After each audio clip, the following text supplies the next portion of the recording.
Arnos Voldigod, el gran rey demonio de la tiranía. Después de finalizar la guerra entre el reino de los humanos y el de los demonios, finalmente su identidad fue revelada. Originalmente, Abus de Vilhevia existía para protegerlo de esta confrontación, pero ahora que finalmente se había extinguido, ya no había motivos de mantener esta tapadera, y así, los demonios más antiguos se proponen limpiar esto y ofrecerle al mundo la verdadera historia. Finalmente, los demonios encararían la verdad y el hecho de que el compañero a quien tanto habían despreciado y humillado realmente era su fundador. Pero si la cosa terminara ahí, no habrían más volúmenes dentro de esta historia. Entonces apareció un nuevo arco, y es el del Hijo de Dios. Nous Galia tenía una voluntad: el engendrar una nueva identidad destinada y capaz de ponerle fin a aquel individuo que absorbió y robó los poderes del dios de la destrucción, es decir, el rey de los demonios, Arnos Voldigod. En dicha historia, situada en el volumen 4, podemos ver la aparición de los 4 reyes infernales y cómo estos deciden rebelarse ante Arnos con el fin de localizar al Hijo de Dios y destruirlo definitivamente. Si quieres escuchar esa historia, por favor, acompáñame. La declaración del verdadero rey demonio de la tiranía finalmente se había hecho a todo el reino. Había quienes rechazaban esta noticia y otros que no, simplemente la aceptaban. Pero eso era lo de menos, pues al momento de la ascensión Arnos dijo: yo abandono el título del rey demonio, ya no lo necesito, pues vivimos en una época de paz. De aquí en adelante, que los demonios sean juzgados por quienes son y no por la sangre que corre por sus venas. Esas eran las palabras que su fundador había dictado al reino. Después de eso, los días empezaron a transcurrir con relativa tranquilidad. Por supuesto, obviando el hecho de que el profesor de Arnos actualmente era el padre de todo, el dios primigenio. Sin embargo, un día, sin que nadie se lo esperaba, una tragedia descendió sobre la academia. En un principio, nadie se dio cuenta. Todo empezó cuando Misa fue mandada a llamar por su padre. Curiosamente, ahora que el mundo por fin había aceptado el regreso del verdadero fundador, ya no había motivo de ocultar la misticidad y podían aceptar abiertamente el hecho de que su hija le pertenecía a otra especie. Pero aún así, había un mal presentimiento en la intuición de Arnos, así que Rey, viendo esta incongruencia, decidió acompañarla, por si acaso. Por otro lado, esa misma mañana, Eleonor Bianca informó que iba a abandonar la academia para volver a la tierra humana y así analizar una de las armas que había dejado Yerga en el pasado.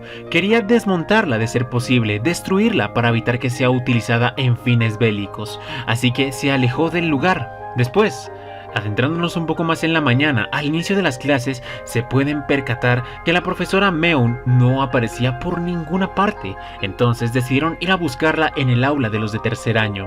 Mirando y abriendo la puerta se dieron cuenta que estaba vacío, pero no tomó mucho tiempo antes de percatarse que había una barrera. Este lugar realmente no existía. Los ojos de Arnos y de Sasha no podían ser engañados. Era una pregunta un tanto peculiar, o casual más bien dicho. Sasha le dice a Arnos si no había ningún problema si ella destruía esta barrera, a lo cual él aceptó.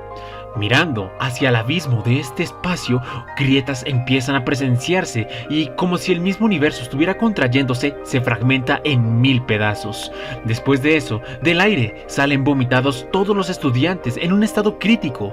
No había ningún muerto, pero tampoco estaban en óptimas condiciones. Y lo peor de todo es que el líder de ellos estaba en el suelo retomando su conciencia y le dijo que aquel usuario, aquel perpetrador que causó esta tragedia, había secuestrado a su profesora.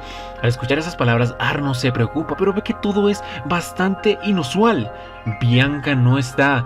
Rey también se había apartado. Si él se dirigía a perseguir a su objetivo, seguramente la ciudad quedaría sola. Y quizás esto era parte del plan del enemigo que aún no se había presenciado. Entonces, viendo las preocupaciones de su rey, Sasha y Misha se ofrecen en la misión de búsqueda y rescate.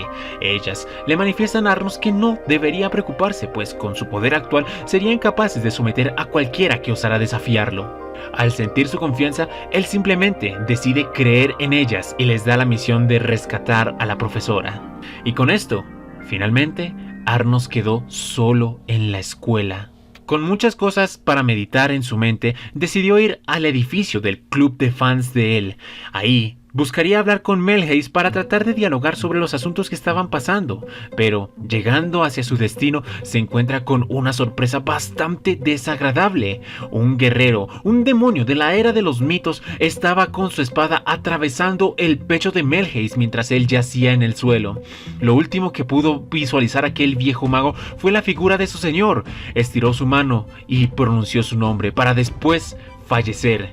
Inmediatamente, Arnos, al ver su muerte, utiliza la magia de resurrección para traerlo de vuelta a la vida, pero lastimosamente, él había sido asesinado con una maldición que evitaba la resurrección.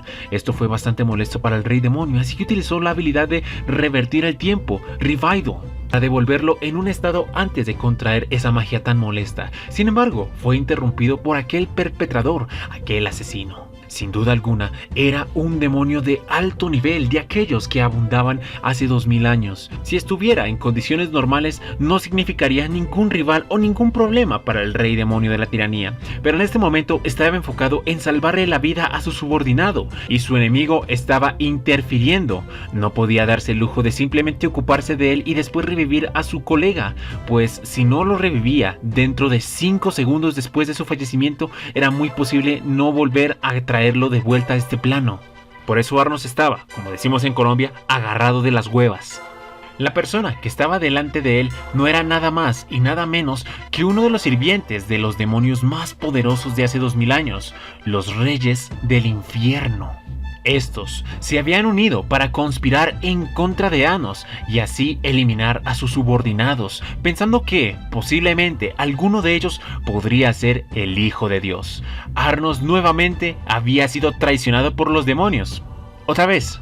Por otro lado, evocándonos a la perspectiva de cada uno de sus subordinados, cuando Misha y Lei, es decir Canon, se encontraban en dirección hacia el hogar de su padre, aquella persona que les había dado la citación era también uno de los sirvientes de los Reyes del Infierno, el Rey de las Maldiciones. Y después, cuando se estaban en un lugar bastante apartado, mira a sus dos acompañantes y con ojos fríos le dice: en nombre de mi señor, tú debes morir. Y sacando su espada, se lanza directamente hacia Misa, pero inmediatamente Lei lo interfiere y empieza una lucha de espadas. Su rival era alguien poderoso, sin duda alguna alguien capaz de seguirle el paso.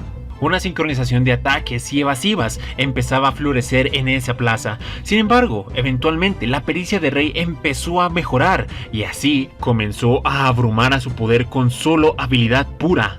Su enemigo, al ver que no podía ganar, decide invocar uno de sus artefactos claves en el combate, un escudo maldito que aparentemente desviaba el daño de vuelta hacia su oponente. Después de que la espada de Rey contactó contra esta arma, sintió una especie de malestar, pero lo ignoró inmediatamente y utilizando su velocidad demoníaca apareció en la espalda de su oponente y realizó un corte.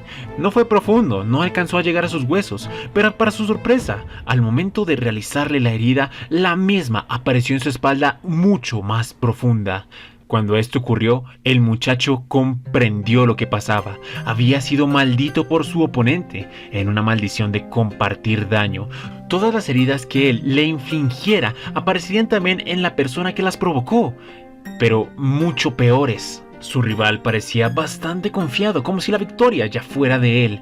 Entonces Rey, utilizando su impertinencia y su petulancia, decide atacarlo aún sin rechistar. Quería confirmar de plena mano que sus heridas eran peores, y así, atacando directamente su cuerpo, corta una parte de su mano, de su brazo, para darse cuenta que la maldición efectivamente surtía efecto, y en contramedida, su brazo derecho casi es amputado.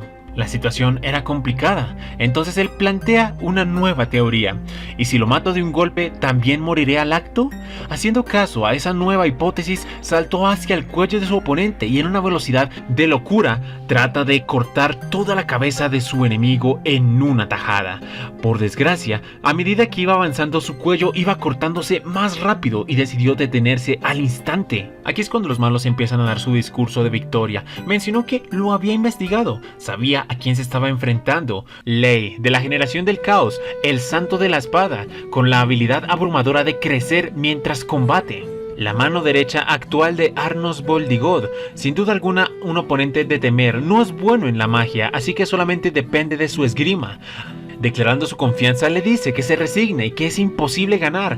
Primero morirías antes de matarme. Y después la clásica y típica sonrisa y carcajada que viene de los oponentes genéricos del libro. Sin embargo, Lei decidió demostrarle quién era el macho que se respeta. Con una sonrisa aún bastante confiada, se levanta, prepara su espada y la apunta en dirección hacia su oponente.